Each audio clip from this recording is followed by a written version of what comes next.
Welcome, brave souls, to the chilling depths of horror and detail. Today we are going to share scary Wendigo horror stories. First story, Wendigo, the Encounter. So I don't really know how to start this, so I'm just going to spew out some stuff and hope it all makes sense because it sure as hell doesn't to me. Have any of you even encountered one before? If not, let me tell these things are not like how Google or any of pictures you find depicts them, at least not right away. I'd get into it. I'm from Canada, and I live on a reserve that's about 30 minutes from any town relatively close compared to other places I've been. Well, it's the end of December, and just getting finished with holidays and spending it relatively alone. Thanks, COVID. I get a call from one of my friends. He wants to go hunting. Well, that's kind of a problem because I've never shot a gun or went hunting before. Pretty pathetic for a Native American, if you ask me. But anyways, he tells me he just needs my eyes and another set of legs to help carry whatever he catches. So I agree, making one of the biggest mistakes I would come to regret.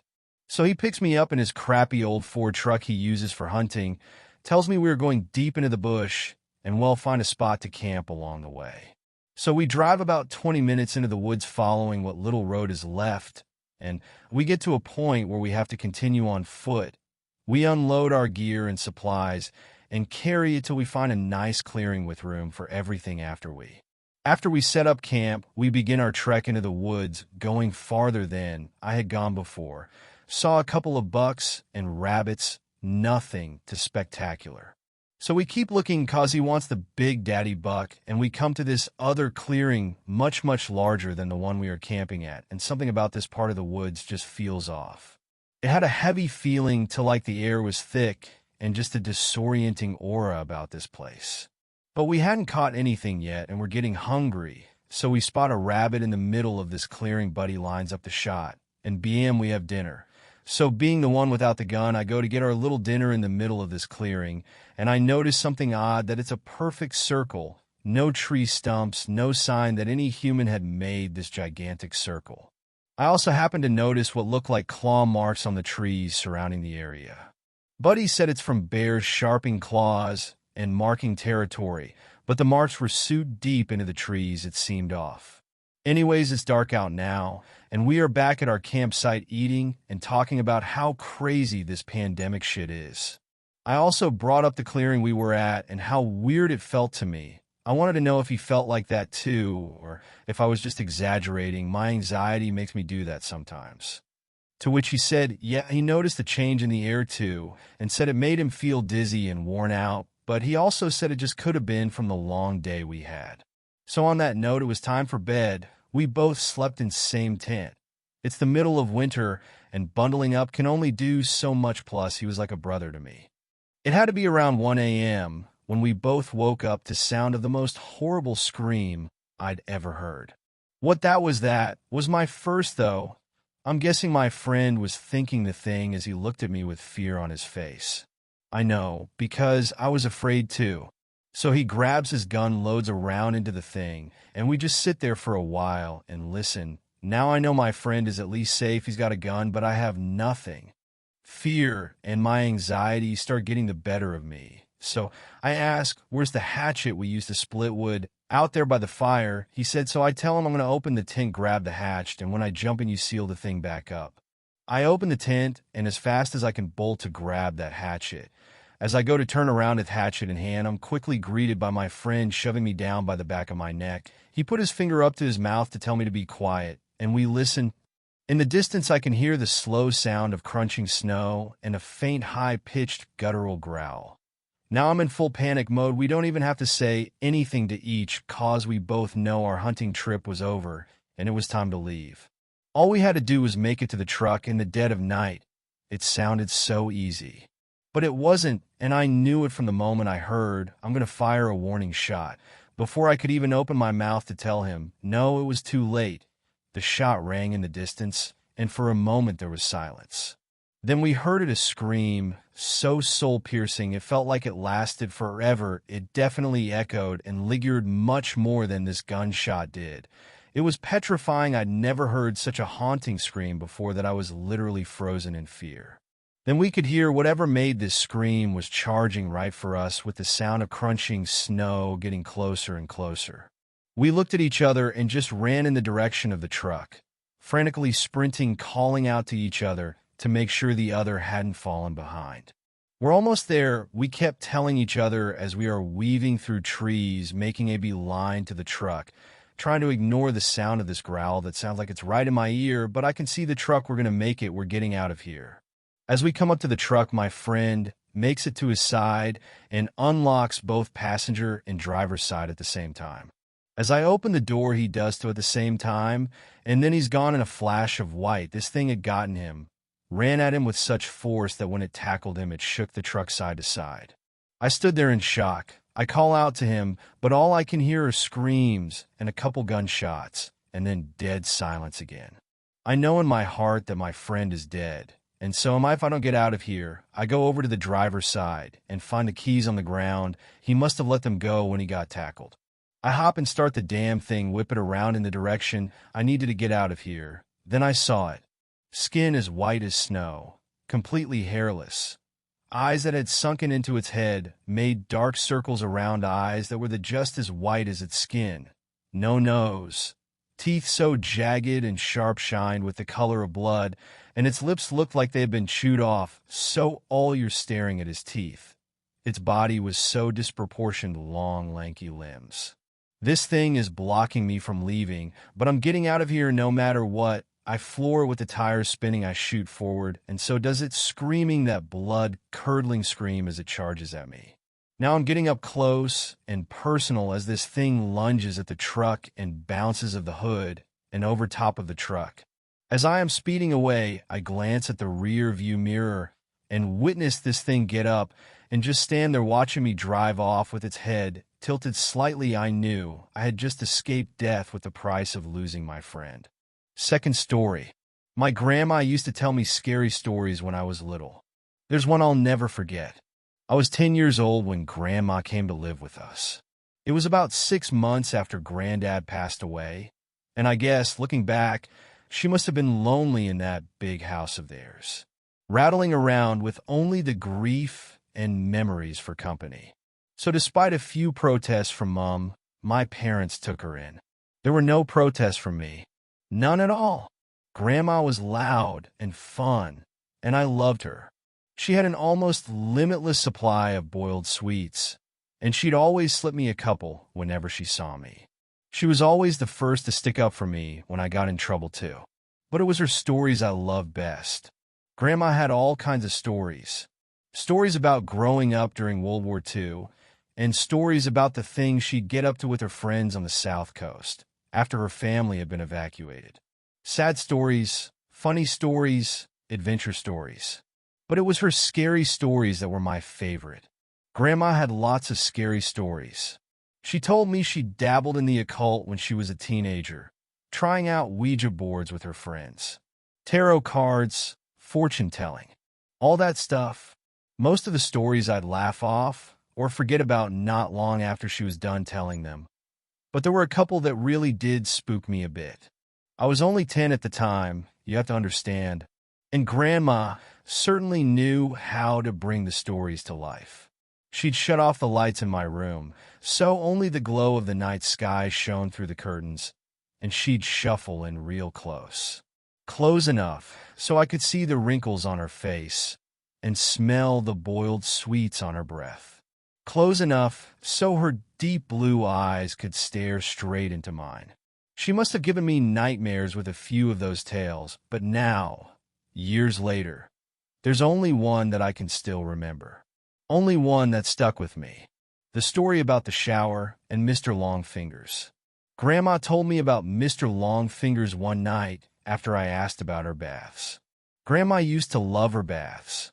She'd spend ages in them, light candles and incense, and lie in the tub humming to herself until the water turned cold.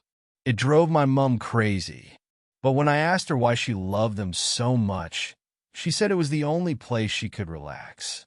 It was the only place that was safe for her to relax. You know, people like me who are, well, more sensitive to certain things, we have to have baths, she told me seriously one night, shuffling closer on the bed. I couldn't possibly spend that long in the shower. It'd be far too risky. Grandma stared at me with those blue eyes of hers, unsmiling, and I knew it was time for one of her stories. One of the scary ones. I shivered with pleasure and pulled the covers up to my chin. "Why is it risky, Grandma?" She half turned to look out the window, watching me from the corner of her eye, pausing for effect. I waited, feeling my heart rate pick up ever so slightly in my chest.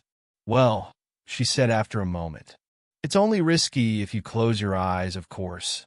If you close your eyes for longer than 10 seconds. "What do you mean? Why?" "Well, do you ever play that game in the playground with your friends? The one where someone turns their back, and the others sneak up on them when they're not looking?" I nodded, and Grandma nodded back. "Exactly. So that's what it's like in the shower, when you have your eyes closed. That's what it's like with Mr. Longfingers." A cold itch tickled back. "Who's Mr. Longfingers, Grandma?" She let out a deep breath, as if she wished she hadn't said anything, turned her head back to face mine. When she next spoke, she lowered her voice. "No one knows exactly," Grandma whispered. "Some think it's a creature that's attracted to the heat and smell we give off in there. Others think it's a demon that finds a way into our realm through the dense steam clouds. No one can say for sure, because the only ones who have actually seen Mr. Longfingers aren't ever going to be able to tell you." I pulled in a breath.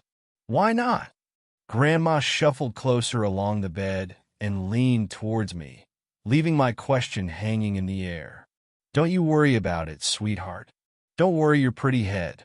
As long as you remember the rules, you'll be fine." "What rules?" "Well, when you're in the shower, you try not to close your eyes for too long. 5 seconds is fine, and 10 is just about okay, too. But any longer than that—" "Yeah? Then what?" "Well, any longer than that, and you may just start to feel something in the room with you. Something watching.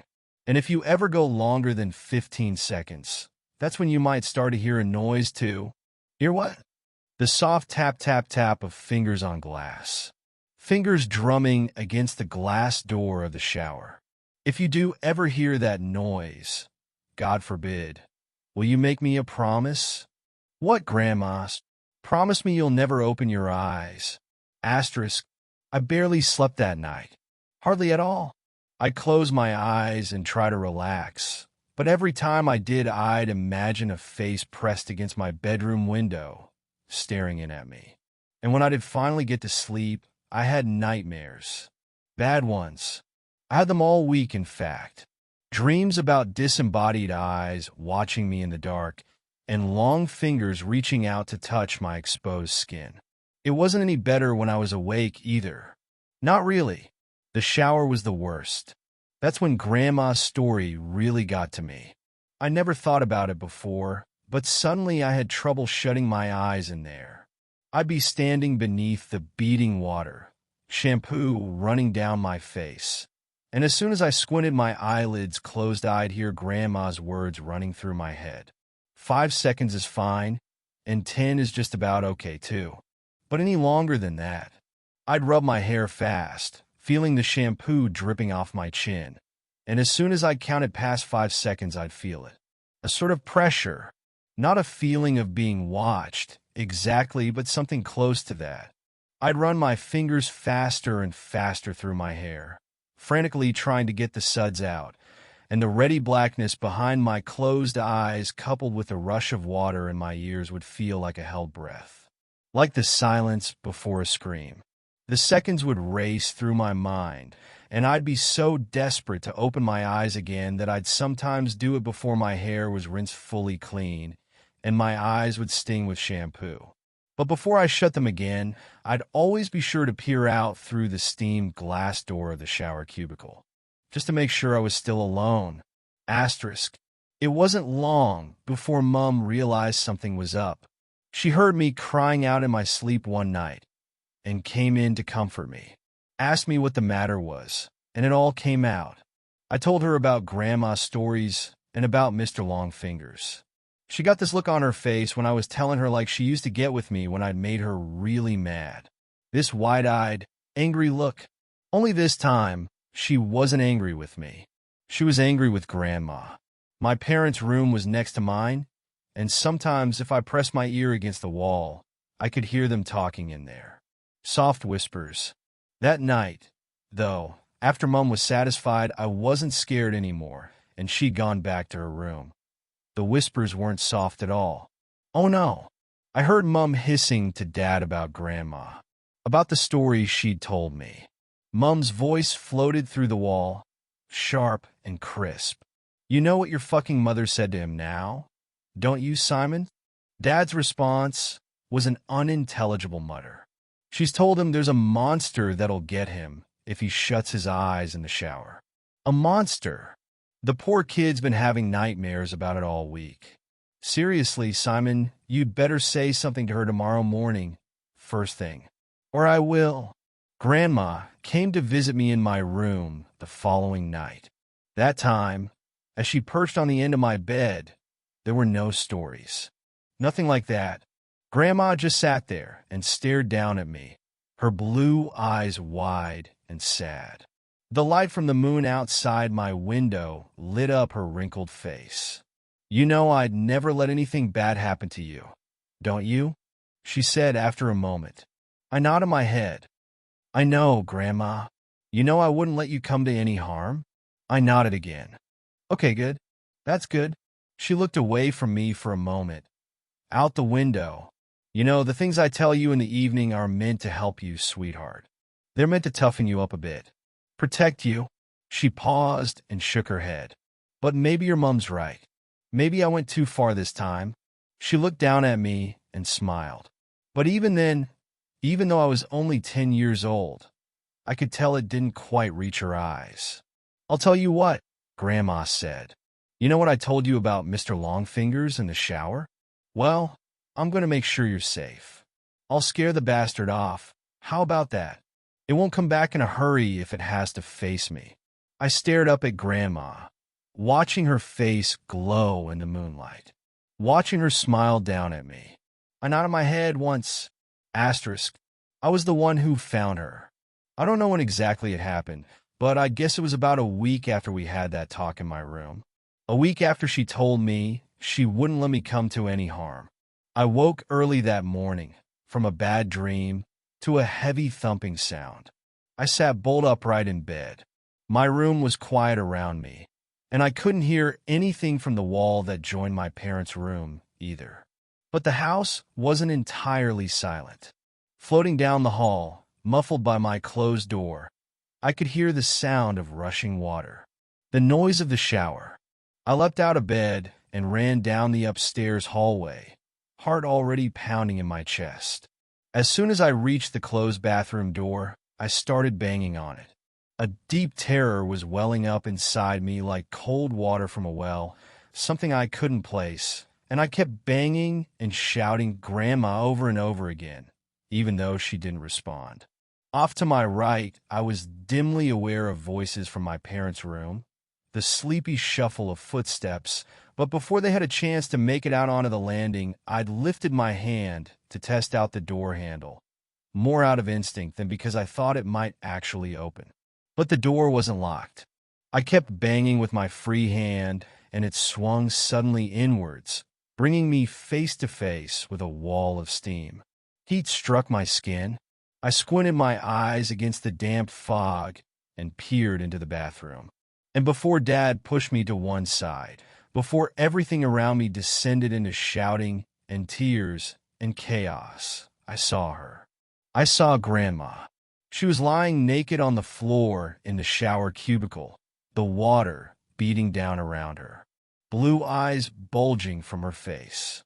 One hand was curled against her chest, like a dead bird, while the other trailed against the glass of the shower cubicle. The flailing finger marks she'd carved through the steam, still clear and fresh. Asterisk. It was a heart attack that killed her. That's what my dad told me. He said Grandma was old, and the thing had struck her quickly and suddenly. She would have died fast and without pain, Dad said. She wouldn't have suffered. I knew better, though. Even as a 10-year-old kid, I knew better.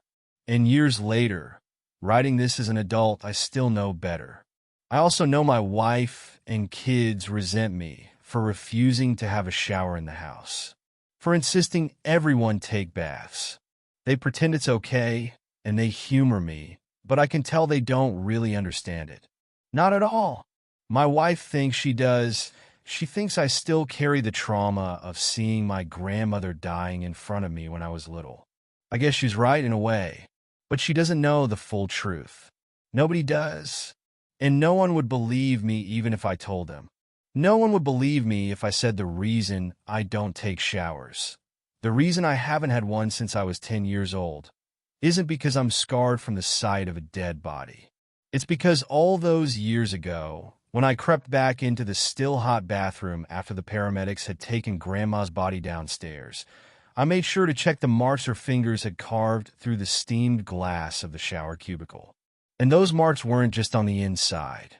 Third story. My neighbor has been beckoning my children from his window at night. I, 33M, live in Texas with my daughter, Alicia, 8F, and my son, Jay, 4M. Their mom has been out of the picture for the past 2 years, not dead, just a piece of shit, and I've managed pretty well as a single father. The three of us lived in a 2-bedroom in a nice neighborhood. I've got a solid job, and the kids are thankfully healthy. Everything was smooth sailing until one night, 2 months ago, during which I was awoken by Jay poking me in the face. He was sobbing violently, though I recognized it as the "I'm afraid" kind of crying as opposed to the "I'm hurt" kind of crying, which made me a little less worried. Jay's always been nightmare-prone, so I assumed that's what was causing him distress. When I asked him what was wrong, though, he said, "The man in the next house is making scary faces at me." I'd heard my fair share of Jay's stories about monsters terrorizing him from the dark corners of his bedroom, but this was something new. I assumed he meant our neighbor's house, and the lack of fantastical elements in his description made me uneasy. It felt too specific to be one of his usual nightmares. I got out of bed and walked with Jay in tow to my kids' room. Alicia was awake in the top bunk. From the soft glow of their night light, I could see her crossing her arms and scowling down at her little brother. I didn't turn on any lights to give myself a better view of the outdoors and peered out the bedroom window. Their window had curtains on it, but for once they hadn't been drawn all the way, and there was a small opening between them through which Jay must have looked out. One side of the neighbor's house, the one to our left from the street, was visible from Alicia and Jay's room. There were 2 windows on the neighbor's side of the house, but it was too dark inside to see anything. I recall from what I'd seen in the daylight that the window on the left, the one closest to the front of the house, was the kitchen. I wasn't sure what the window on the right was, as it always had its curtains drawn. I asked Alicia if she'd seen anything, and she shook her head. "He's always having nightmares and crying. I don't want to share a room with him anymore, Dad. I never get any sleep. It's not fair." Of course, hearing that made Jay start crying again, so I let him sleep in my room for the night. He has this TMNT indoor camping tent that he prefers to his actual bed. Honestly, at that point, I half suspected his nightmare to be a ploy to get me to let him camp. Anyway, I guess I'm a total pushover because he slept in that tent in my room for the next 2 nights. On the 3rd night, I was again woken up, but this time by Alicia, who was standing over me and shaking my arm. That kid hadn't woken me up in the middle of the night for years. When I asked her what was wrong, she said, "The neighbor was making faces at me." Those words, and the fear in my daughter's voice, really put me on edge. I closed the curtains when I said goodnight. "Did you open them?" "Only a little, but it's 'cause I heard a weird noise." "What did you hear?" Alicia couldn't recall exactly. According to her, she had gotten out of bed to see what was going on, and when she lifted the curtain, she saw a light on in the neighbor's window. The curtains in the back room had been drawn back, and our neighbor was standing in his house, right up against the window frame. What was he doing? Alicia thought for a moment, and then made an expression I never want to see on my child's face, or anyone else's for that matter, ever again. I won't do it justice by describing it, but it looks something like this. First, she smiled with both sets of teeth, so that there was a little open sliver between the rows, and then she furrowed her eyebrows. She inclined her head towards me, kind of Kubrick stare-esque, and strained the muscles in her neck. The worst part, though, was what she did with her hands. She held out her left arm, forearm up. Then she clenched her right hand into a fist and moved it back and forth rapidly over her forearm. Poor thing described it as playing the violin, but it seemed pretty obvious to me that my neighbor was pantomiming cutting. Disturbed, I told Alicia to stop and to not make either the expression or the gesture again. I was angry and confused. My neighbor, a man in his 40s, was a bit of a recluse, but he had seemed normal enough in the 3 or 4 times I'd spoken to him. I couldn't fathom why he would do something like that to my kids. After asking Alicia a few more questions, I realized that my neighbor might not have done anything technically, or at least legally, wrong. It wasn't against the law to make inappropriate gestures in your own home, but it seemed like he was targeting my kids specifically. Legal or not, I planned to have a little chat with him the following morning. My last question to Alicia was if our neighbor had made any other gestures, and she nodded. Then, she started making beckoning, come here motions with both of her hands. I had Alicia sleep in my room for the night as well. I also checked out the window in my kids' room, but like before, I saw nothing. The house was completely dark.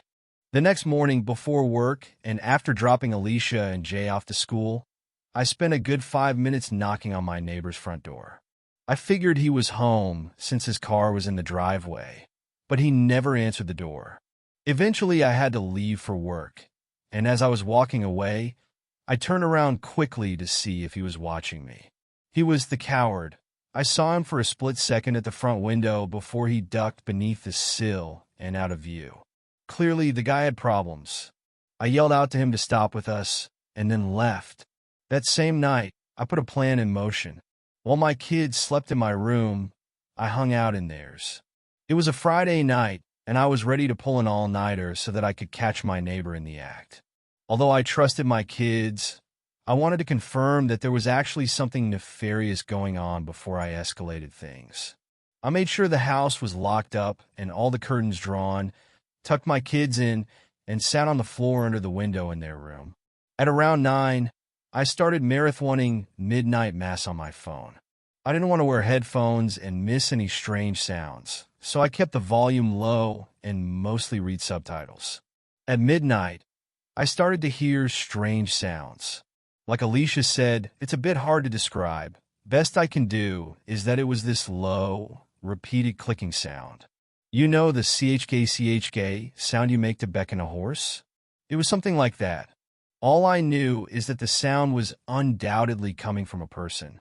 After a few minutes of this, the sound switched to what I think was supposed to be a whistle, but it came out all wrong, like someone sucking breath in through their teeth. The sound was so crisp that the neighbor's window must have been open, which was an unsettling thought given that there was only around 15 feet of space between our houses. Certain that the neighbor was at his window, and that this was my best chance to see him, I stood up and pulled the curtain back in one motion. I saw him right away. There was a dim light on in his room, allowing me to see that horrible expression Alicia had made the night prior. It was one thing to see my child's recreation, but it was far more frightening on an adult. His window was indeed open, and his arms were stuck out into the cold night, violently swiping against each other in a grotesque mimicry of self-harm. When he saw me and realized that he was looking at another grown man and not some poor child, he stopped his erratic motions. His cartoonish grin faded, and another, more genuine emotion settled over his features: rage. The man grabbed the window and slammed it shut, then closed the curtains with the same forcefulness. I let my own curtain fall. I was a little shell-shocked, I think. Of course, I was perturbed by the sight of the man, by his face and his movement, and the fact that he'd been doing that for who knows how many nights now in an attempt to frighten my kids. However, another detail stuck out as even more concerning to me, which was the fact that I genuinely wasn't sure if the man I had just seen was my neighbor. I'd seen him so few times in the years I'd lived in that house, and I was having trouble conjuring up his face. I sat on the floor for a minute, my blood thundering in my ears. I definitely had enough evidence at that point to call the cops, right? Just as I was about to pull out my phone, I heard a tremendous smack against the glass of the bedroom window. After a brief hesitation, I pulled the curtain back again. There were no lights on in the neighbor's house, and there was also no one outside from what I could see. I pulled the curtains back a little further and saw a handprint in the top corner of the window pane. It's worth noting that our house is on a raised foundation, and that particular window is very tall. So even though the window is on the first floor, the man outside would have needed an insane vertical to get his hand up there. I pulled out my phone and dialed 911.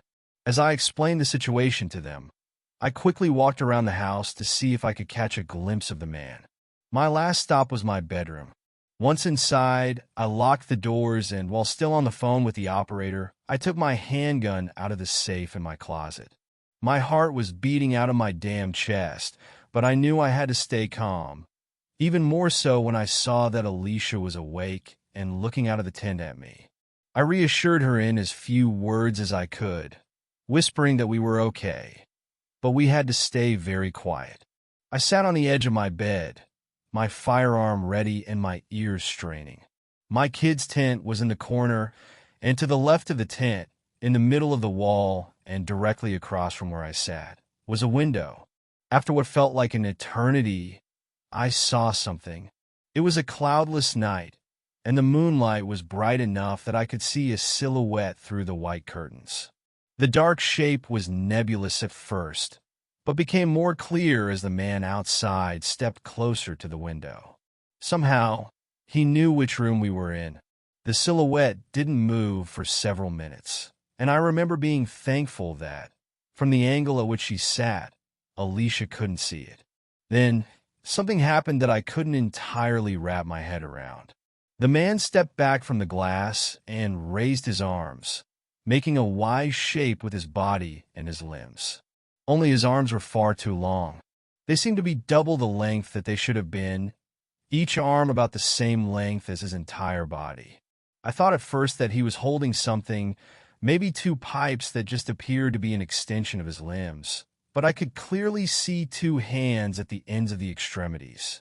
I could see 5 fingers on each hand, flopping around slightly as the man brought his arms closer to the window.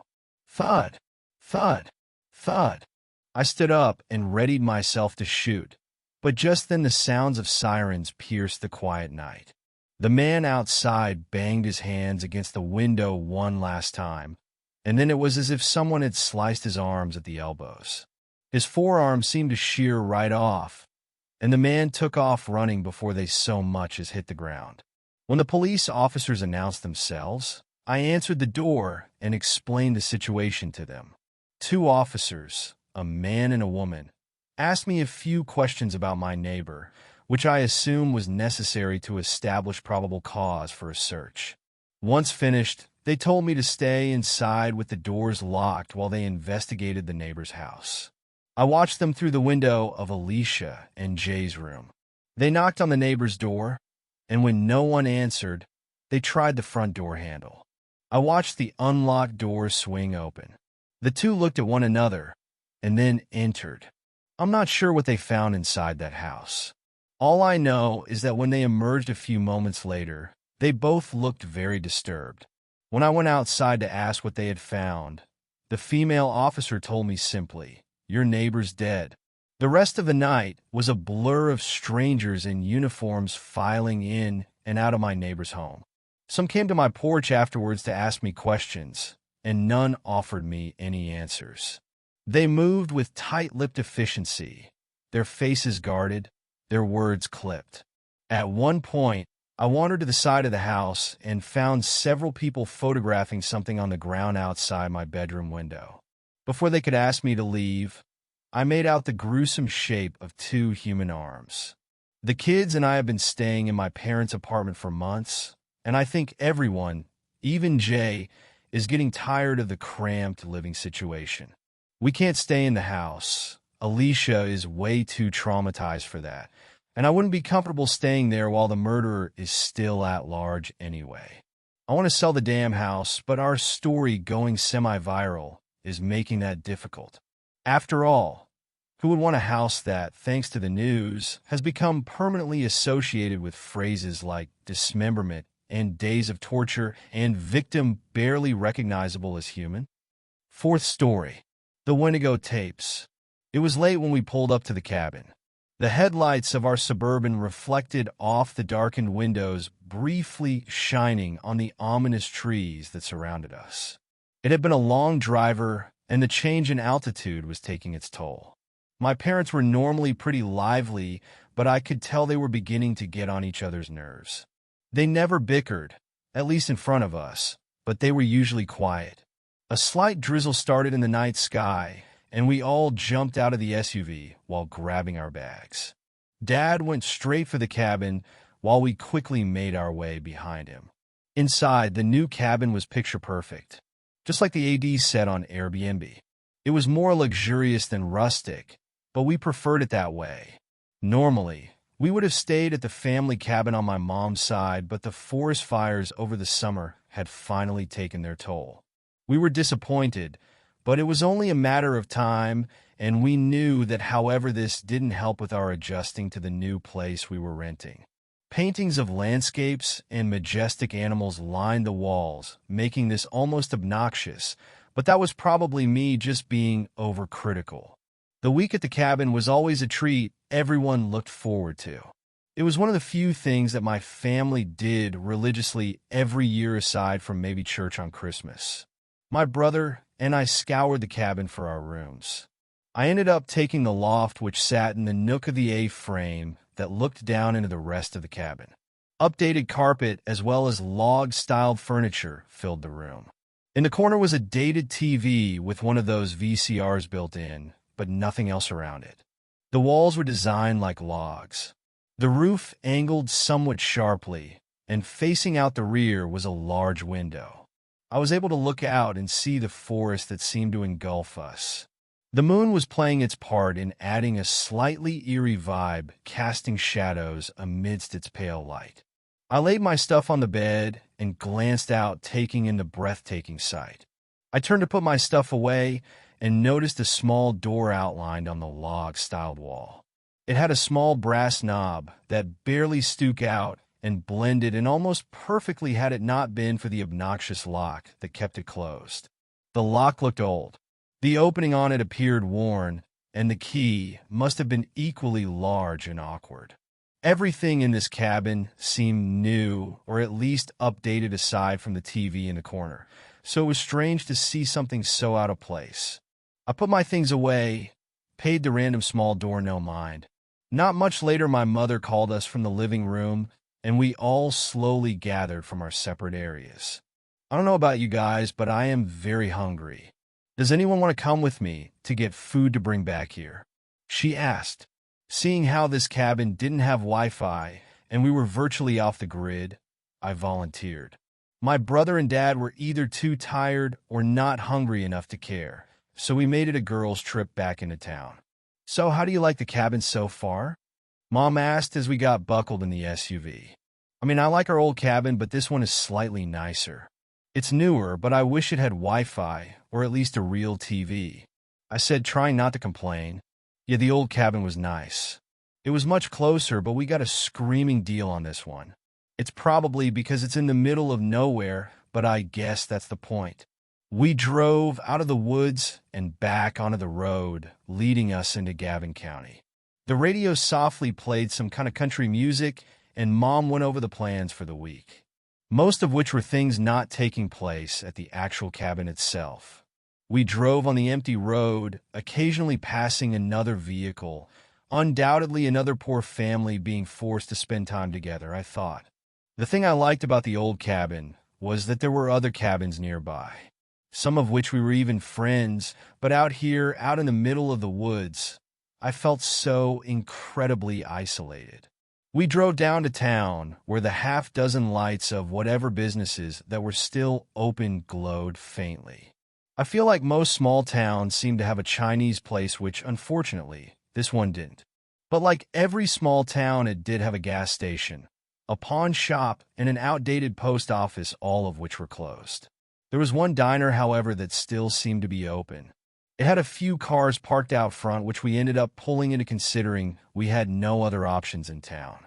The diner almost seemed to have a 70s style to it, but that probably wasn't on purpose. We walked inside, and locomotion could be heard in the fairly empty diner. An older gentleman standing behind the counter gave a brief smile and nodded to a booth. "Hope y'all are hungry," he said. "Indeed we are," Mom replied. We sat down and ordered. The man we assumed to be our waiter didn't write anything down, just nodded after each thing. "They'll get that ready for ye. Right quick," he said, ducking back into the kitchen. We were both tired and, worst of all, hungry. A moment of appreciated silence fell between us. I could tell my mom was thinking of something to say to start a conversation, but the man returned too quickly with our food. "Y'all are from out of state?" he asked while placing our orders in front of us. My mom was taken aback. "Oh no, is it that obvious?" "It's not obvious." He smiled. "I saw your plates when you pulled in." "So what brings you here?" My mom laughed. "Yeah, we were just getting away from it all. Our family cabin burned down last summer, so we decided to try something different." "That's too bad," he said. The man turned to leave before my mom awkwardly asked, "Any fun hikes here in town?" Trying to make the best of our situation, the man walked back over to our table while scratching his chin. "Fun hikes? Huh? Well, we don't do a lot of hiking around here. Isn't safe unless you're packing a firearm of some kind. Lots of bears and other things lurking around. This is more of a place you just drive through." He paused. "We do have the Horseshoe Museum, though, which I don't recommend." He chuckled. "Sorry, not much going on here." My mom's attempt to cheer me up failed miserably. "Dang, I'm sure we will find something," Mom replied. "I hope you find it before it finds you," the man said before dipping away to the kitchen. "Why are old people so creepy?" I whispered. "Oh, he was just having fun with us tourists. Plus, that's how old people talk." We ate our meal, and the man came by once or twice to fill our drinks. Both times he was silent, just smiled. We paid our bill and walked out to the SUV. The drive back to the cabin was no less eerie than the first time. The dark trees lined both sides of the road, begging the question, what else lurked inside? We made it back to the cabin around midnight. Time had gotten away from us. My dad and brother had gone to bed, but I could still hear noise coming from Eric's room. He was probably playing on his Switch or something. I went upstairs to the loft and got ready for bed. The loft was nice, but there weren't any blinds on the large window. It wasn't so much an issue because who would have seen me, but it was weird being able to look out into the vast woods unsure of what was looking back. The next morning, I woke to the warm sun slowly rising through the trees. It was earlier than what time I would have normally gotten up, but the light slowly creeping and made it impossible to go back to bed. I went downstairs to the kitchen to find my brother already awake. He was just sitting in the living room, playing more on his Switch. "Is anyone else up?" I asked, still whipping the sleep from my eyes. He glanced up briefly. Doesn't look like it," he said before returning to his game. "Good call, bro," I said, working my way over to the fridge. At the old family cabin, we normally kept the fridge stocked, but at this one it had slipped our minds to bring food. The fridge was empty. I wasn't starving, but I would need to get food soon. I'll just wait for Mom and Dad to get up, I thought. In the meantime, I racked my brain on what to do. I went back upstairs and got dressed for a hike. I wasn't an outdoorsy girl by any means, but I did love a good walk. The sun in all its glory was peering in stronger now. I went downstairs and outside. The morning air was brisk, but fresh with the smell of damp leaves. The cabin's exterior was neatly landscaped. A stone path led around to the back, which I slowly went on as I stretched. Around back was more of the same. Stones were placed neatly guiding me to the woods, undoubtedly leading me to a trail.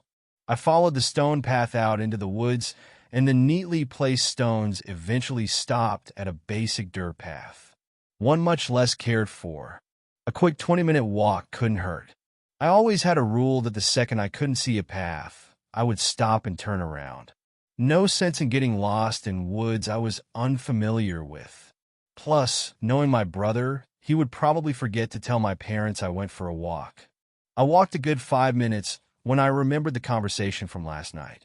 The old man at the diner recommended I have a gun when going into the woods. I stopped in my tracks. Oh, that's right, I sighed, totally unprepared if something were to happen. But then I remembered what my mom said. He was just giving us tourists a hard time. I debated briefly before continuing my hike. I continued my walking for another 20 minutes or so. Not only did the trail eventually end, but at the end of it was a weird sight. It was barely visible, but sitting just off to the left of the trail, down a little ways, appeared to be an old concrete structure. I like to discover things, sure, but I also knew better than to investigate a strange building out in the middle of the woods, at least by myself. Had Eric ever stopped playing Zelda, or I had one of my parents, I would have peeked inside, but being a young girl alone in the woods, no chance. That was until I noticed how dilapidated it was. I could almost see all of it from the outside. It was more of a frame of a large shed than anything. There wouldn't be much to investigate, as it looked more dangerous from a structural standpoint rather than some villainous hideout. The unassuming structure spoke to me, drawing me in like a wounded puppy needing attention. I stepped off the path. I could take a quick peek, I guess, I thought to myself. The hollow shed was only just a few hundred feet away from the trail. I would have to be severely disoriented to not find it again. The odds of the menacing bears that lurked in the woods were staying inside were incredibly small. A concrete frame stood, mostly eroded, and whatever remnants of the roof had been removed a long time ago, if ever existing at all. There were window frames, but no glass. As I got closer, I noticed a very strange sight, more so than the shed itself. Hanging on a rusted nail, just outside the doorway, was a large key. But to add to the mystery of this key was the weirdest thing dangling off of a chain connected to it. The best way to describe it was that it appeared to be a rabbit's foot, but the trinket didn't have any fur. The nasty-looking bone protruded out of one end and came to a point much like that of a talon or a claw. I didn't have a reason, but I picked up the key. Its weight was rather impressive for such a small item. I tried not to touch the gross-looking keychain on the other end. I was going to put it back, but something caught my eye. Inside the concrete frame, in the center of the floor, was a metal hatch. The hatch itself was rusted and looked incredibly heavy. To my dismay, it was open and sat back at about 160 degrees, not quite touching the other side. I froze in horror. Two things immediately came to realization as I saw drag marks leading down and into the hatch, but also scratch marks on the inside portion of the hatch. I knew immediately that this wasn't a place I should be. Something incredible sinister was taking place here, but I couldn't be sure what it was. Not the slightest spark of courage or curiosity came forth. If anything, I was repelled by the sight. That was enough for today. The shock of seeing this strange bunker and insidious signs of foul play. I slipped the key into my pocket and backpedaled away from the concrete structure. I didn't want to take my eyes off the hatch for fear of whatever lurked beneath sprung forth and dragging me down into the endless abyss below. I quickly found the trail, my nerves slowly calming down the further I got away from the cryptic hatch. I made my way back to the cabin. My mind wondered what mysteries were held beneath the metal hatch. A makeshift meth lab, a well, a bunker someone tried to build and deserted halfway through. My hunger was getting the better of me. My parents had better have been awake by now. It didn't take long for the cabin to slowly come back into view. I could see my room, aka the loft, a good distance away. Creepy to think someone could very well be able to see me, and I would have no idea. I made it back to the cabin and was delighted to see my dad cooking eggs in the kitchen. Eric was still a couch potato and didn't seem to have even moved from last time I saw him. I could hear Mom singing from her bedroom, still getting ready for the day. "Hey, Kay," Dad said, glancing up briefly from the eggs. I smiled. "Hey, Dad, making some for me?" I asked hopefully. "I wasn't, but I can," he said. "That would be amazing." "So how was your walk?" Dad asked. "It was actually really good. I didn't see any bears, and there's a nice little path that leads pretty good out in the woods." I don't know why, but I debated on telling him about the hatch. Like mentioning it would have caused a negative consequence or something. I didn't mention the hatch, but I mentioned the structure. That way I had some form of deniability of going close to it. I saw a little spooky shed building out in the woods I might check out later. My dad nodded. "Oh, sounds like a little family activity for later." Before I could respond, Eric shouted from the couch, "That sounds lame. We need to go to a lake like our last cabin." My dad and I shared a silent moment of judging Eric before dishing me up some eggs. By this time, my mom exited her room wearing workout clothes. "Did I hear something about a hike?" she asked. "Yeah, Kay said there was a little trail out back." I interrupted. "And there weren't any bears," I said, smiling. Mom smiled. "Oh, right, the creepy old guy from the dinner," she chuckled. "Well, I am ready. What about you, Stephen?" Mom said, looking at my dad. "All right now. Are you sure?" Dad said, somewhat off guard. "Kay, hike round two? Check out the spooky shed." I glanced up from my eggs mid-chew. "You know, cool parents only hike it is. See you guys in a bit." My parents left the cabin, and I finished breakfast before heading upstairs. I could see my parents through the window outside as they ventured deeper into the woods. The hike I went on didn't result in any sweat, so I stayed in my workout clothes. Out of the corner of my eye, the large out-of-place padlock caught my attention.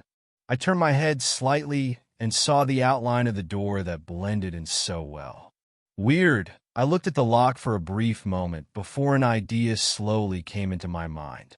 It took me longer than it should have, but I finally realized that the lock looked to be of the same material as the skeleton key I found earlier out in the woods. I pulled the key from my pocket and felt the weight of the cold metal. The grotesque keychain dangled lifelessly, causing my skins to crawl. I got to get rid of that. I walked over to the door and knelt down. I didn't even have the key in the lock before my heart began to race. It was as if I knew this would work. I inserted the key with odd smoothness and gave it a twist. A heavy click could be heard, and to my satisfaction, the lock clicked open. "Whoa," I whispered. I pulled hard on the door, which caught on part of the carpet. It was clear that whoever renovated this place didn't plan on anyone opening this door. I pulled harder, pushing my foot against the wall for more leverage, but the door only opened a few inches. Damn, the hard part of finding the key was done. I just had to open the damn thing. I pulled harder, but was only rewarded with a slight opening of a couple inches.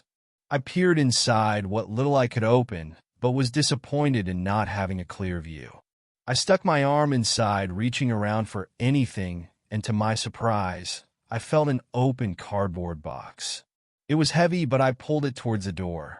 I couldn't pull the box through the door, but once I pulled it closer, I was able to reach inside. I started pulling random objects out of the box and through the small door.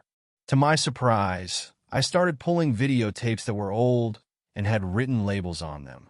Some of the labels had titles or dates much like any home movie a family would have made. All of the titles seemed inconspicuous, like Family Vacation 1 or Grandma and Grandpa Visit. I fished around more and ended up finding about 9 tapes in total. The tapes that had the dates told me these must have been filmed decades ago, sometime in the early 80s. Seeing how I was bored out of my mind, I picked up the tapes and took them over to the old TV that sat in the corner of the loft. I was fully expecting to be disappointed in that the TV was probably not going to work, but when I pressed the power button, the TV gave off a loud buzz as the screen slowly began to illuminate. I inserted the tape that was titled Family Vacation 1 into the TV as the screen continued to warm up, but the tape was halfway through the film and needed to be rewound. I got distracted and was content with watching where the tape was at. On the screen was a clearly dated timeline, which seemed to take place in a small town. It was mainly just scenes of people walking around. After a few frames in, the cameraman seemed to focus on a family walking around what I assumed was Gavin County at the time, as they went about their normal day of vacation. It didn't strike me odd at first, as the scenes depicted a happy family eating in a restaurant and walking through town. However, all of these seemed to be at a distance. It wasn't until the family got into a red station wagon and drove away that I realized that whoever was filming wasn't with them. The scene cut quickly, and now the grainy TV was showing me a wooden landscape as the person filming was driving now. This only lasted for a few seconds before it quickly changed again. Now it showed a first-person perspective of someone walking in the woods, but they didn't seem to be on any type of trail. I wasn't sure at this point if these images were connected in any way. They just seemed random. That was until the last scene of the tape finally showed a cabin a good ways off, one much more dated and older than this one. However, I noticed something that made me uncomfortable.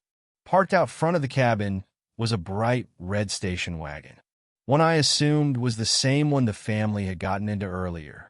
The tape ended and a black screen filled the TV before automatically rewinding itself.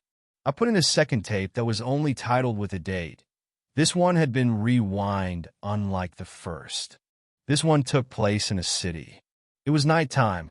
Skyscrapers could be seen illuminated, and a handful of pedestrians went about their own way. The scenes in this video didn't last very long, as they only lasted for a few seconds, most of which were just empty buildings or parking garages. Some scenes had either a person or two, but it was clear that they didn't know they were being filmed. This tape only seemed to last no longer than 5 minutes, but that's all it was. Just eerie scenes of people unaware they were being watched in empty locations. I grabbed a third tape, this one titled My First Friend. I inserted the tape, and an image of an old house appeared on the screen. The house seemed run down, sitting out in an unkempt field of some kind.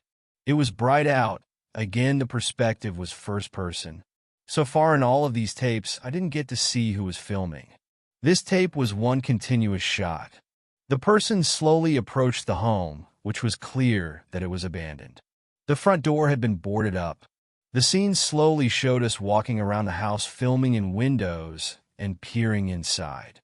We turn the corner to come into the backyard and see that the back door is wide open. The person filming slowly approaches, and we can see on the brick steps a dark stain leading through the doorway. I began to get uneasy. We see the camera get close to the stain, but we are not able to make anything out of it. It then goes back to the first person, and we are led inside. Despite the home being abandoned, there is still furniture and appliances inside. However, it is completely destroyed and clear that someone or some type of animal had once made this their home. Trash and leaves were scattered about the home. The stain could still be seen in some shots, and crying began to be heard from inside. The cameraman finally follows the stain, which leads to an open doorway. He pauses as the cries get louder. He then peers inside the doorway to see a set of stairs leading down into a dark basement. He takes a single step before the scene abruptly ends. What the hell were these tapes? I ejected the tape and set it with all the others. I made sure to lay them all out so I could see all of their labels. I saw a tape that was titled Family Vacation 2, which I assumed to be a continuation of the first tape. I hesitated. I wasn't sure what I was about to watch. My mind raced as I could only assume the worst. I found myself becoming more and more uneasy, but I inserted the tape anyway. The scene started with a morbid image of a dead deer on the side of the road. Its body was bloated, and clearly it had been impacted by a vehicle moving at high speeds. A stick could be seen briefly, poking at its dead body before the scene changed. It was more driving, but it was dark out. I could barely make out the silhouette of trees in the dim headlight of the cameraman's car. He pulled over on the side of the road, and the scene ended. The screen went black, but I could hear sounds of something being dragged through the woods. This was the first time I heard the cameraman speak. He swore softly as he grunted while doing something laborious off-screen. A light could be seen as the scene changed. We were outside of a cabin from earlier, but not terribly far away.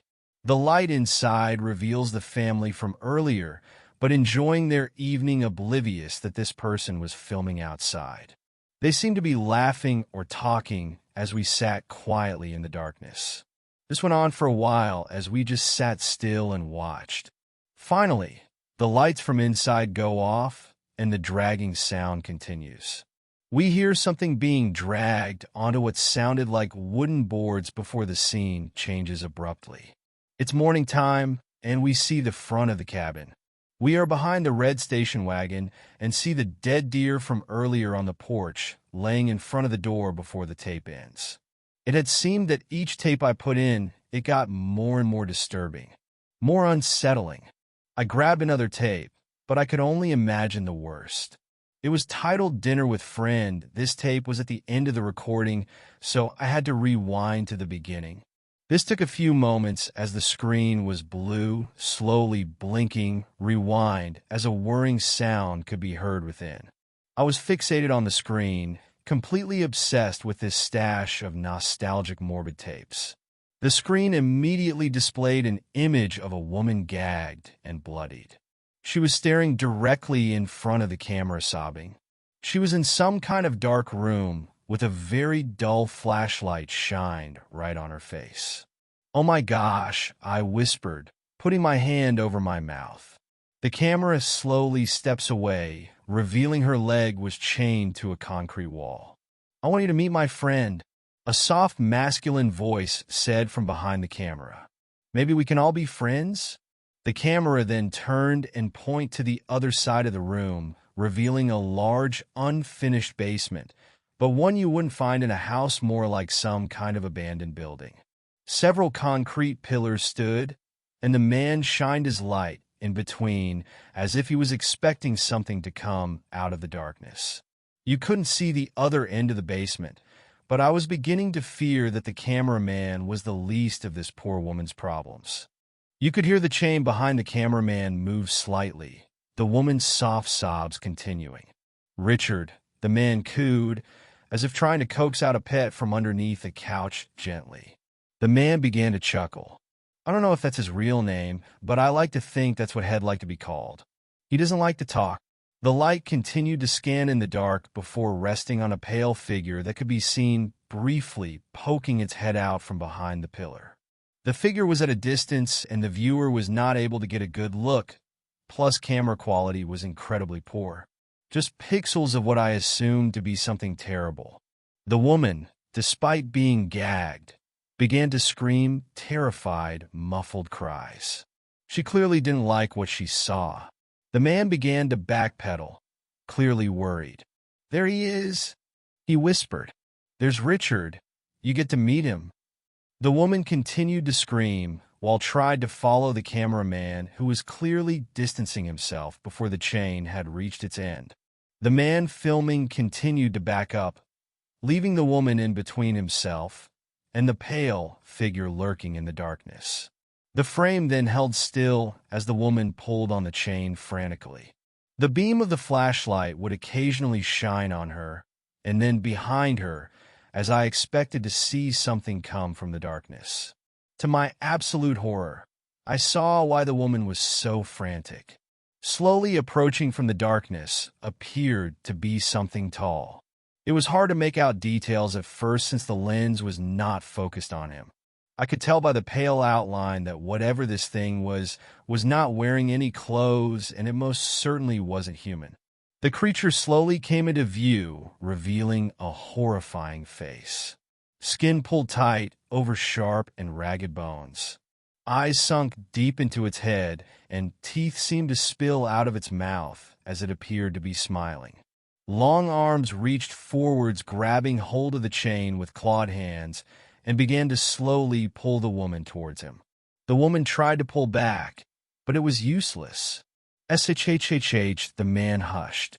"Don't scare him. It will only make it worse." This only made the woman panic more.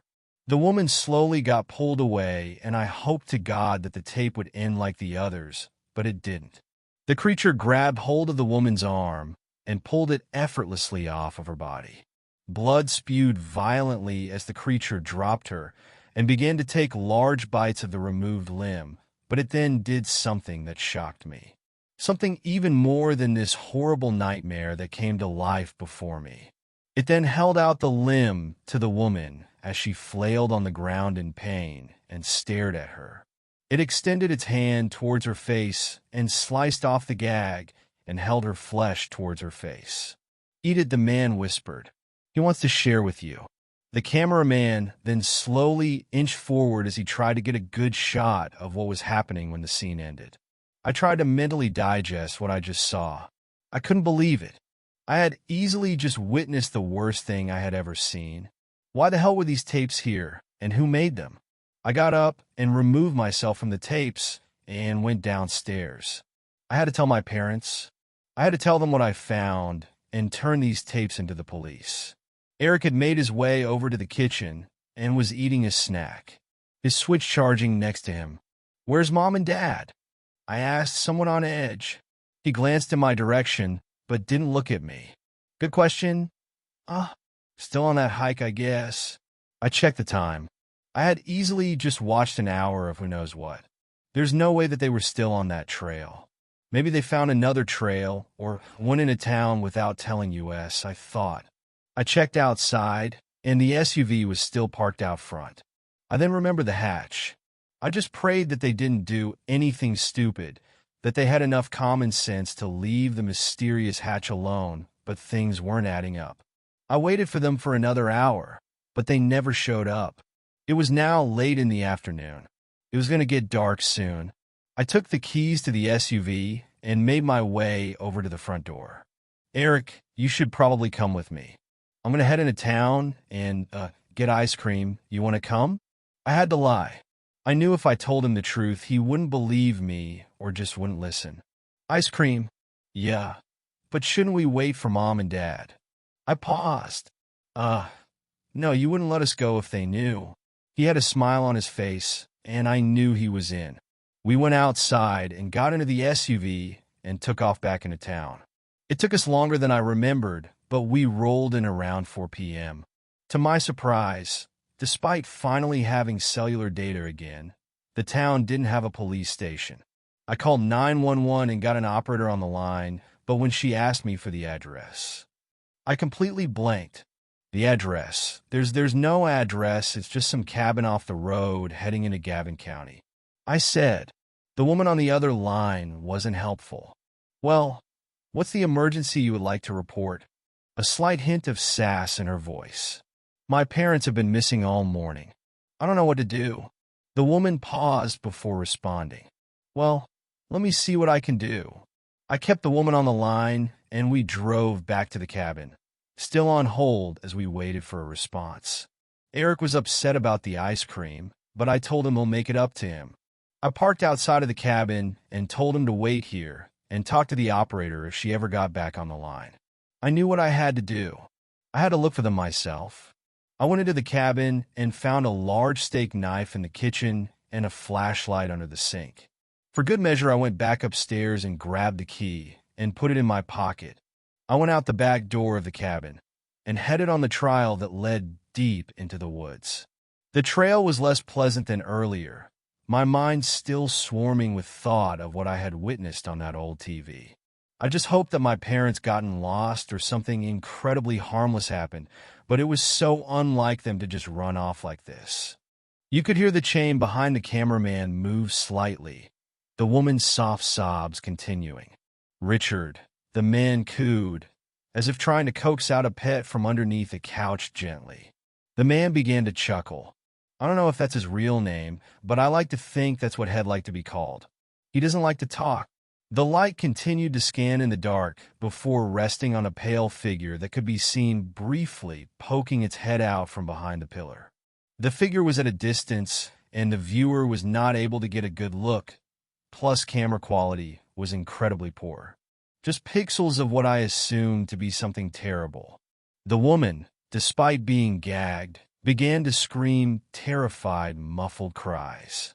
She clearly didn't like what she saw. The man began to backpedal, clearly worried. "There he is," he whispered. "There's Richard. You get to meet him."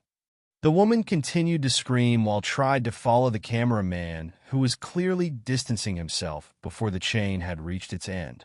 The man filming continued to back up, leaving the woman in between himself and the pale figure lurking in the darkness. The frame then held still as the woman pulled on the chain frantically.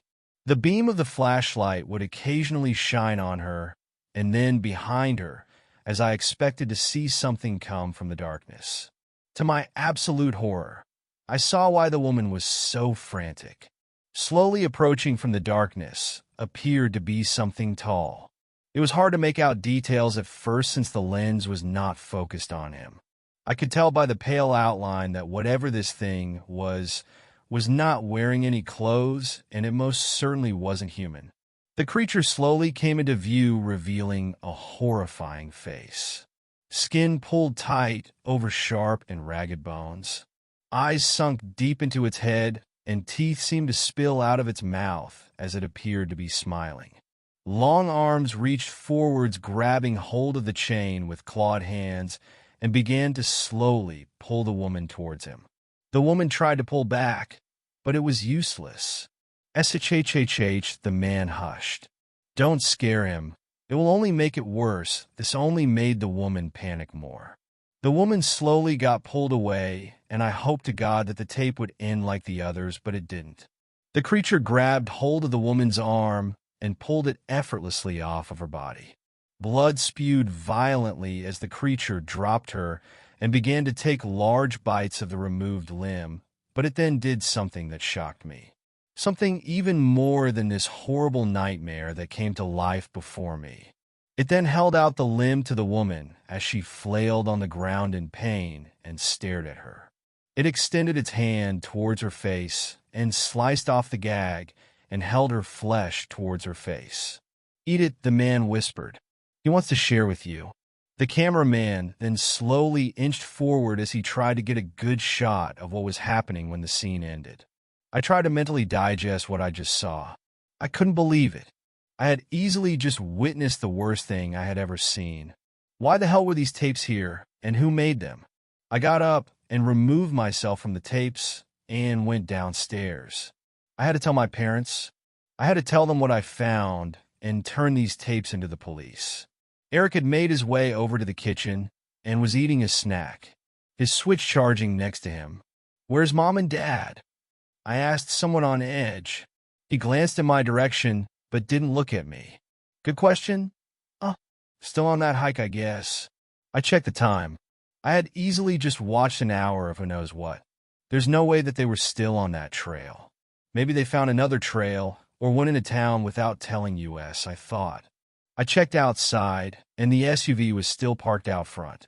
I then remembered the hatch. I just prayed that they didn't do anything stupid, that they had enough common sense to leave the mysterious hatch alone, but things weren't adding up. I waited for them for another hour, but they never showed up. It was now late in the afternoon. It was going to get dark soon. I took the keys to the SUV and made my way over to the front door. "Eric, you should probably come with me. I'm going to head into town and get ice cream. You want to come?" I had to lie. I knew if I told him the truth, he wouldn't believe me or just wouldn't listen. "Ice cream?" "Yeah. But shouldn't we wait for Mom and Dad?" I paused. No, you wouldn't let us go if they knew." He had a smile on his face, and I knew he was in. We went outside and got into the SUV and took off back into town. It took us longer than I remembered, but we rolled in around 4 p.m.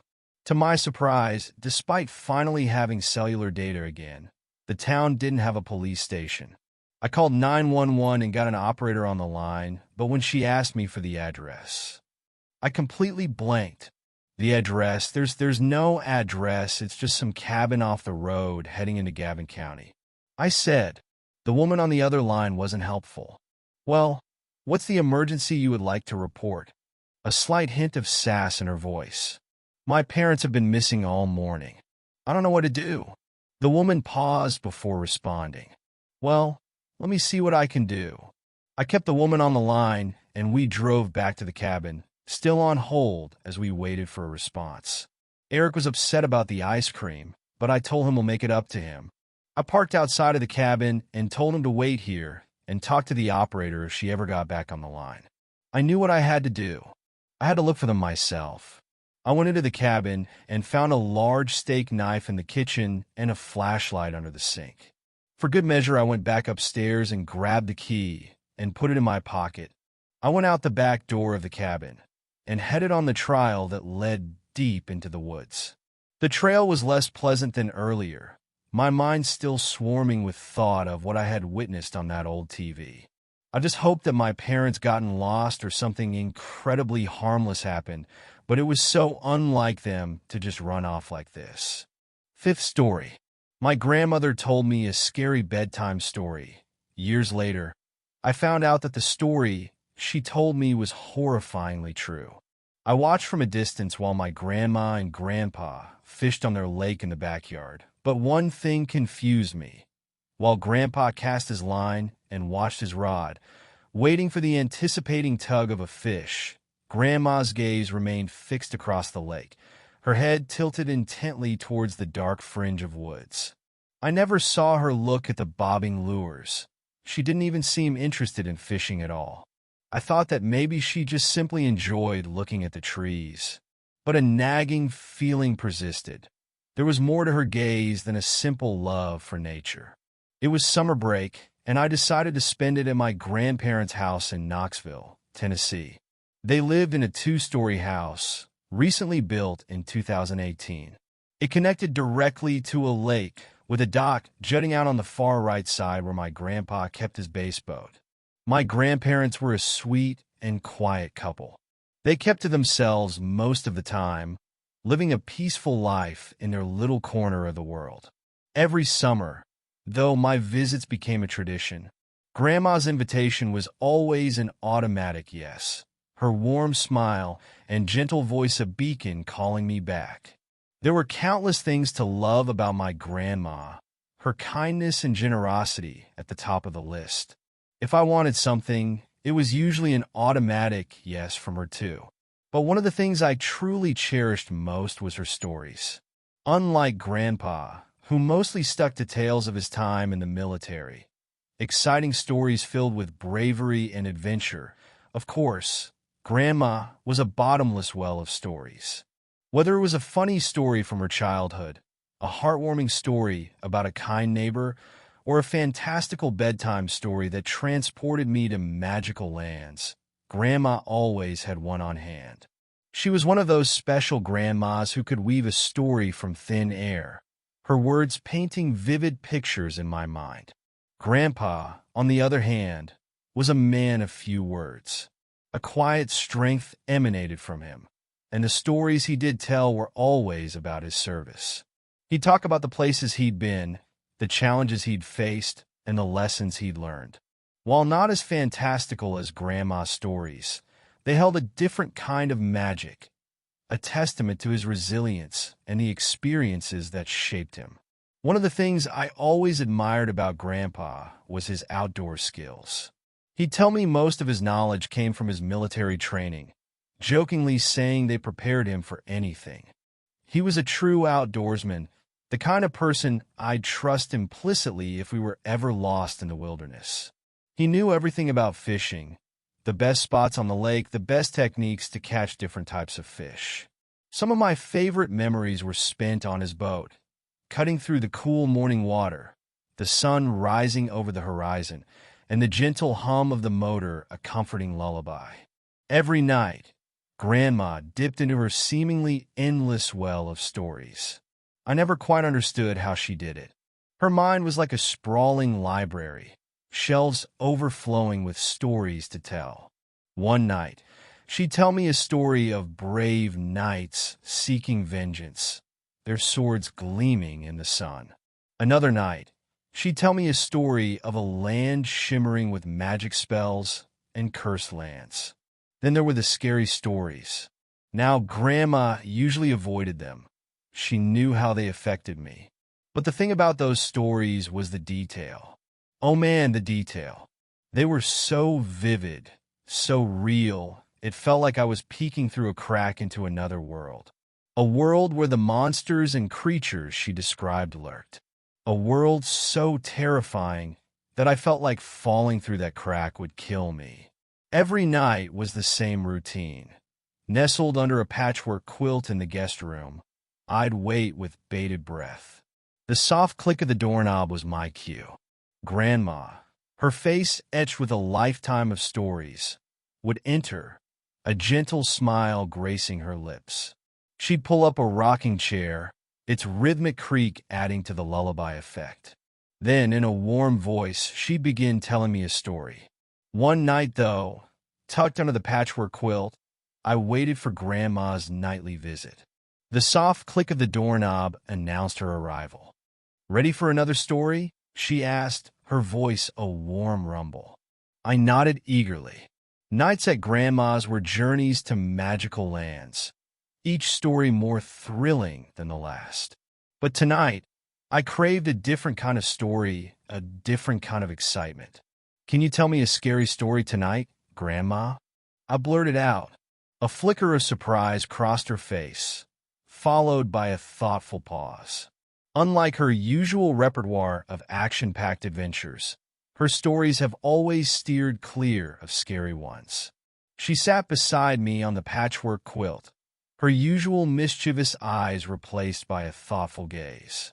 Her eyes flickered towards the window for a moment before returning to me.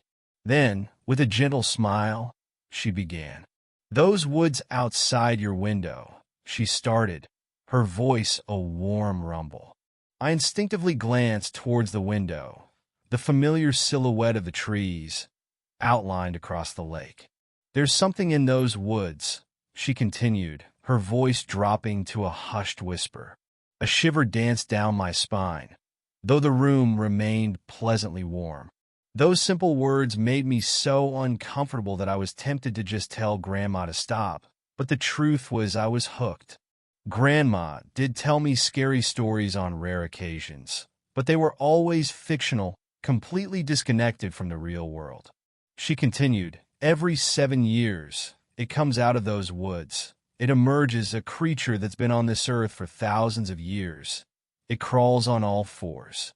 It hunts, a silent predator searching for its prey." I began to tense up a little. The room remained quiet, but the air felt heavy. "Its body is like a man, but twisted and contorted," she murmured, "and its limbs elongated, reaching out at odd angles. Its skin is black as coal, making it difficult to spot during the night." I swallowed hard, my eyes instinctively drawn back to the window. The trees, once comforting, now seemed to writhe with unseen shadows. "But the worst part," she continued, her voice barely a tremor, "is its eyes, multiple eyes, scattered across its head like a spider. They pierce the darkness, searching for an unsuspecting victim." She continued, her voice a hushed whisper, sending shivers down my spine. "Sometimes, if it has trouble finding prey, it ventures closer, closer to houses, searching for unlocked windows." My breath caught in my throat. The image of eyes peering through the glass sent a jolt of terror through me. "If it finds an opening," she murmured, "it will crawl inside and snatch the closest person to it, dragging them back to the woods." I squeezed my eyes shut, the warmth of the quilt a poor barrier against the sudden chill. "It keeps its victims alive for 7 long years," she whispered, "feeding off them slowly, until the hunger returns and it's time to hunt once more." My grip tightened on the blanket, and my knuckles were white. A cold sweat was dripping down my skin. "But don't you worry," she said, her voice gentling. "As long as we keep the windows locked, we'll be safe. And don't forget to do the same at your mom's house." She rose from the quilt, her smile strained at the edges. A smile meant to reassure, but one that couldn't hide the sliver of unease in her eyes. Her movements seemed slow and deliberate as she walked towards the window. My eyes followed her, my heart hammering a frantic rhythm against my ribs. She stared out of the window for a moment, as if checking to make sure the thing wasn't around, and then she checked to make sure the window was locked. Just as she was about to turn away, I blurted out, unable to contain the question that had lodged itself in my throat. "Grandma, have you ever seen it?" She paused for a few moments, a flicker of something unreadable crossing her face before a reassuring smile crept onto her lips. She didn't answer me. She simply leaned down and kissed my forehead, a gesture filled with a strange intensity. "Good night, darling," she whispered. Then, with a gentle click, she shut my door behind her. I was awake for most of that night, staring at the darkened window pane. The familiar silhouette of the woods outside now held a new kind of terror. I kept wondering if I would see that face my grandma described, a face with multiple eyes staring back at me. Eventually, exhausted from fear and lack of sleep, my eyelids drifted shut, and I finally drifted off. While I slept, I dreamt of its form shifting and writhing in the darkness. I ran, my legs pumping, but it was like I was running on ice. Panic seized me as the figure lunged, its long arms wrapping around my legs. It dragged me, a rag doll, through the grass, the stench of damp grass filling my nostrils. The woods grew bigger as the thing dragged me there, its jagged edges threatening to devour me whole. I tried to scream, but no sound came out. Just as the branches of the trees were about to engulf me, I jolted awake, gasping for breath. Light streamed through the window, painting familiar shapes on the ceiling. The room held a peaceful stillness. It took several deep breaths to slow the pounding of my heart. Relief washed over me, chasing away the lingering dread. Since that night, despite Grandma's steady stream of new stories, the creature in the woods has remained a constant shadow in the corner of my mind. Thankfully, the nightmares, those terrifying chases through endless woods, didn't last. Slowly, the story faded from memory. A few years later, a different kind of darkness descended upon our family. Cancer, a cruel, selfish thief, stole my grandmother's health bit by bit. She fought for months, but in the end, the disease won. It left a hole in our lives, especially for Grandpa. Now he lives alone, the silence of the house heavy with her absence. Talking about her seems to bring a fresh wave of pain, etched deep into the lines on his face. Sometimes he murmurs about just waiting for his turn to join her. It's a heartbreaking sight, a man transformed into a solitary figure, simply waiting to die. That year was a blur of grief, a dark tunnel we all had to navigate. But with the love and support of family and friends, we eventually managed to pull through. With each passing year, the grief lessened, but Grandma's memory remained. Then, after another few years, during my senior year in high school, something happened. I walked into the house after a long day. The familiar scent of an empty house greeted me. Mom had already left for work. Pulling my backpack onto my bed, I pulled out my books and settled in for an evening of homework, studying, and the occasional break to watch TV. I shut off the TV, changed into my pajamas, and crawled into bed. Sleep, however, remained elusive. My mind was a tangled mess, tossing and turning over the events of the day. Finally, I peeked at the clock on my desk, its green glow reading almost 3 a.m. Just then, a sound shattered the silence, a sharp tap that echoed through the room. My eyes flew open, snapping towards the window. A wave of ice washed over me, freezing my blood solid. Memories of Grandma's story flooded back. The creature, the woods, There, pressed against the glass, was a form that blocked most of the moonlight from filtering in. If not for the sliver of moonlight peeking in around what was blocking it, I wouldn't have been able to see it at all. Its human-shaped body pressed against the window, and across its head, I could have sworn I saw movement, a flicker like multiple tiny insects scurrying across its flesh. Then, a horrifying realization dawned on me. They weren't insects. They were eyelids. Eyelids flickering open and shut, scanning my room with frantic urgency. My breath hitched. Was this a dream? Just then, a shadowy limb, long and impossibly thin, snaked out towards the base of my window. Had I locked the window? The sickening sound of the window, as the glass began to slide up, hit my ears. Terror choked and screamed in my throat. There are woods behind my mom's house, too, and a sickening realization dawned on me. This wasn't just a story. It was real, and it was here. Adrenaline surged through me, and my flight or fight responses kicked in. I threw myself out of bed in a desperate scramble. My feet pounded the floor as I bolted towards the door, flinging it open, but my escape was cut short.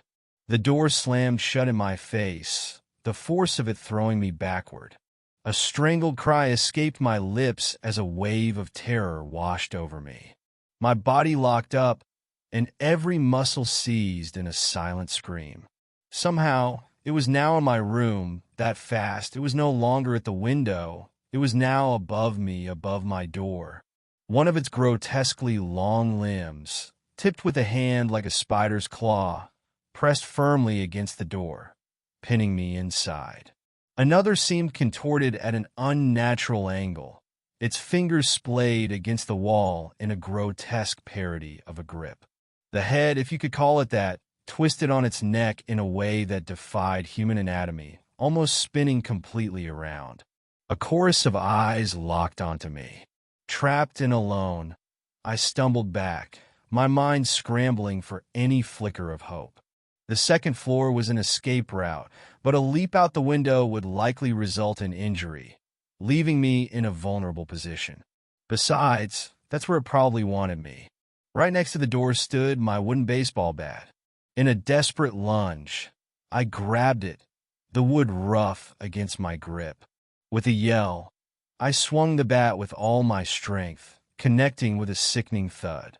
Splinters of wood rained down as the impact sent a tremor through the room.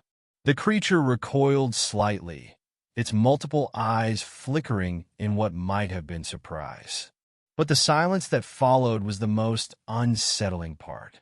No roar of pain, no growl. This thing moved with an unnatural quiet. Even as it moved, it made no noise. It descended to the floor, its grotesque form dwarfing the space in my room. As it loomed closer, lowering its body in a predatory crouch, I swung the mangled bat wildly. The bat connected with a bone-crunching impact, sending more shards of wood flying through the air. The creature recoiled, its grotesque form momentarily faltering. Seizing my chance, I bolted past the thing, flung open the bedroom door, and slammed it shut behind me with a resounding bang. Adrenaline pumping, I raced down the stairs, each step echoing in the sudden silence. Reaching the living room, I fumbled for the light switch, illuminating the space with a warm glow. Panting, I gripped the broken bat like a lifeline, its splintered end pointed towards the top of the stairs, towards the thing in my room. Suddenly, a new sound pierced the tense silence, the creak of the front door opening. A silhouette emerged from the doorway, the dim porch light casting long shadows across her face. "There you are?" My mom's voice, laced with exhaustion. "What the hell are you?" The sentence died on her lips, completely cut short. Her eyes widened, but neither she nor I had time to react. In a sharp and quick moment, a shadowy, distorted limb, tipped with a spidery claw, shot out, wrapping around my mother's waist. It snagged her, sinking its talons deep into her flesh, a sickening tear echoing in the sudden silence. A strangled noise bubbled in her throat, cut short before it could form a scream. But then, I heard her scream fully formed as the thing dragged her away to the woods. I ran with all my effort, but the thing was too fast. All I could do was keep running, watching, as my mom screamed with her arms folded around the creature's arm in a desperate attempt to escape. It had her, though, exactly where it wanted her, out in the open. I fell face first into the grass, a sob wrenching its way out of my chest. Warm tears streamed down my face, blurring my vision as I watched in horror. Mom's screams turned into blood-curdling shrieks, fading into a horrifying silence as they disappeared into the indistinguishable maw of the woods. The police came, but what could they do? What could I tell them? I told them exactly what I saw. They looked at me like I was crazy, but what else could I say? For hours, I sat in a sterile interrogation room, the harsh overhead light blurring my vision. They questioned me over and over, dissecting my story, searching for inconsistencies. But all I could do was repeat the horrifying scene, my voice cracking with each retelling. There was no evidence to tie me to my mom's disappearance. Nothing but my frantic pleas and the raw terror etched onto my face. Finally, they seemed to reach a reluctant roadblock. With a sigh and a dismissive glance, they released me. Now, a search party combs the backyard, venturing into the dense woods behind our house. Bloodhounds sniff the damp earth, their mournful howls echoing through the trees. In my room, the silence pressing down on me like a physical weight. As the harsh light of dawn breaks, I stare at the window. A large handprint, a grotesque splayed imprint of multiple fingers, clings to the outside of the glass. A cold realization settles over me. Now I know that at least one of my grandma's stories is real. Thanks a lot for watching the video. Till the end, subscribe to Horror in Detail for more videos. Drop your suggestions in comment section.